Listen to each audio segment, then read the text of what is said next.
सरकार कह रही है कि डिजिटल इंडिया और एआई से तालीम का इंतजाम होगा, मगर जरा जमीन पर देखिए, उत्तर प्रदेश में सिर्फ 22% सरकारी स्कूलों में कंप्यूटर है। मेरे संसदीय क्षेत्र कैराना में कई सरकारी स्कूल शिक्षक न होने की वजह से बंद हैं और मदरसा एजुकेशन के बजट में 57% की कटौती कर दी गई है। क्या यही सबका साथ सबका विकास है?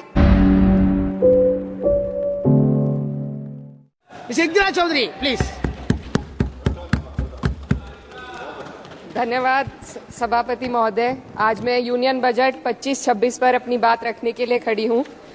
भारत के संविधान के आर्टिकल 38 भारत को एक वेलफेयर स्टेट के तौर पर पेश करता है और सरकार की जिम्मेदारी है कि बजट और उससे जुड़ी वेलफेयर स्कीम्स के जरिए इन आर्टिकल्स को हकीकत में लाया जाए। इसलिए यूनियन बजट सिर्फ एक आंकड़ों की किताब नहीं, बल्कि सरकार की प्राथमिकता और वेलफेयर स्टेट के संविधान से जुड़ी वफादारी का आईना है। सरकार की जिम्मेदारी है कि इकोनॉमिक पॉलिसीज, जिनमें बजट भी शामिल है, ऐसी बनाए जाए जो गैर बराबरी को कम कर सके और सबसे ज्यादा गरीब वर्ग को सहारा दे। बजट वो लाइफलाइन है जिससे शिक्षा, स्वास्थ्य, पेयजल, सोशल सिक्योरिटी, SC/ST माइनॉरिटी, गरीबों की भलाई के लिए स्कीमें चलाई जाती है। मगर ये बजट को देखकर महसूस होता है कि ये भविष्य के निर्माण से ज्यादा हेडलाइन बटोरने का एक दस्तावेज है।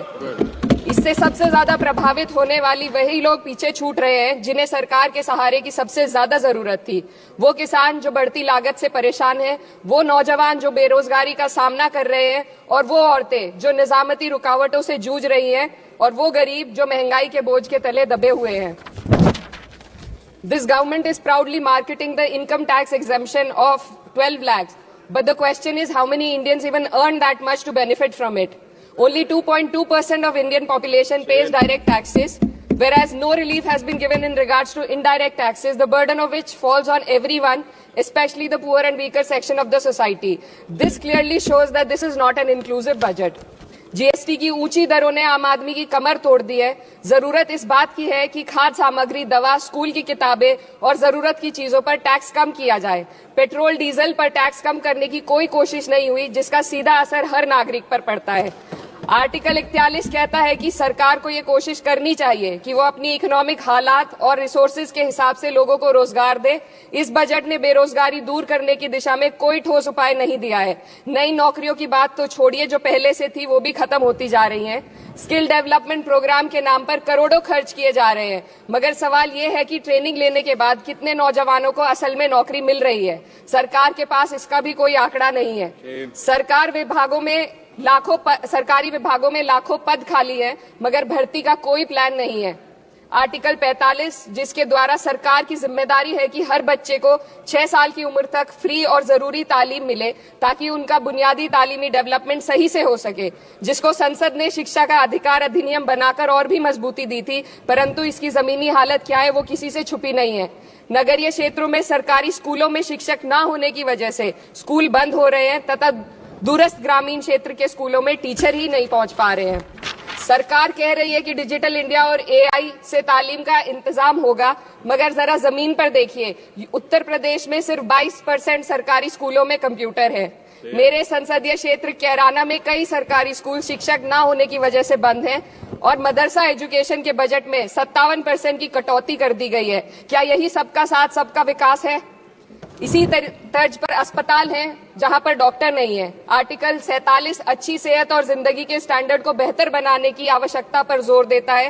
राज्य की जिम्मेदारी है कि लोगों की सेहत और उनके वेलबींग को बेहतर करने के लिए जरूरी कदम उठाए, लेकिन हकीकत यह है कि इस बजट का सिर्फ 2% ही आम जनता तक पहुंच पाता है। शामली जिले में 84 डॉक्टर की पोस्ट स्वीकृत है, मगर सिर्फ 29 डॉक्टर काम कर रहे हैं और गायनोकोलॉजिस्ट मात्र 1 है। दवाइयों की कीमतें बढ़ती जा रही हैं, मगर गरीबों के लिए कोई राहत नहीं है।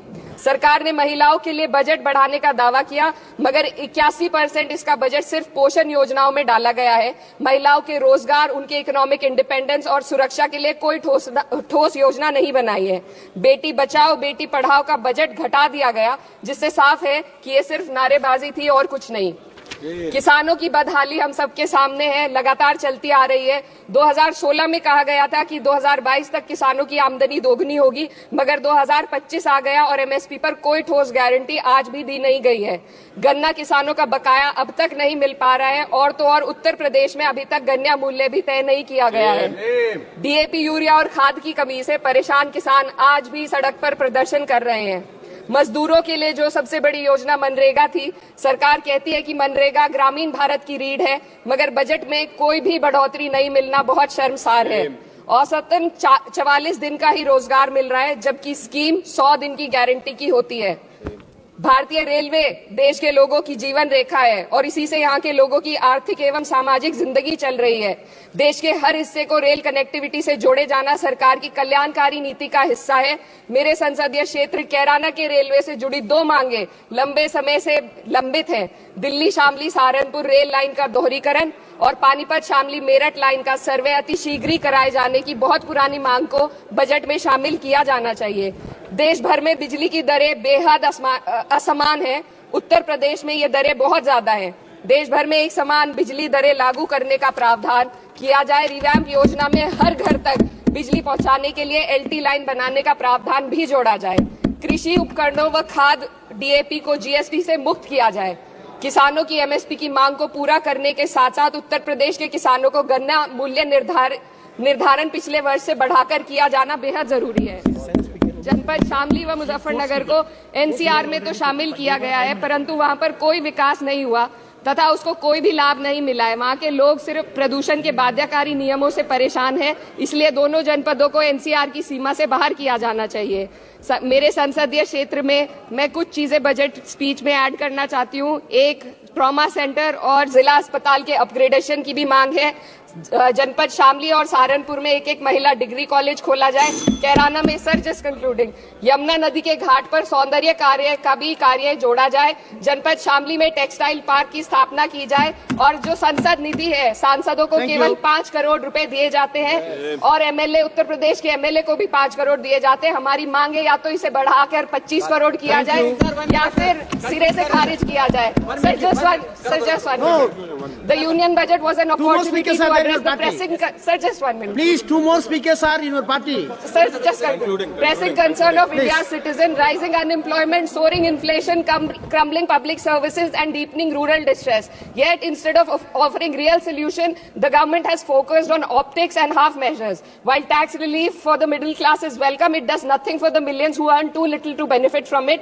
Education remains underfunded, rural employment stagnates, and farmers continue to struggle without meaningful support. The delays in conducting the census and caste census further exposes the government's disregard for data-driven policy making and social justice. India needs a budget that prioritizes its people, not just its economic headlines.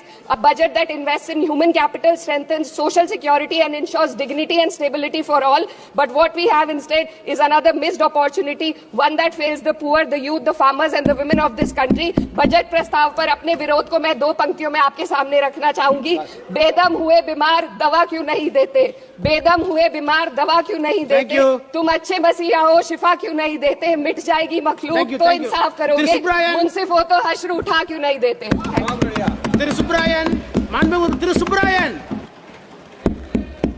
खबरों में बने रहने के लिए forum 4 को subscribe करें और notification पाने के लिए बेल आइकन दबाएं।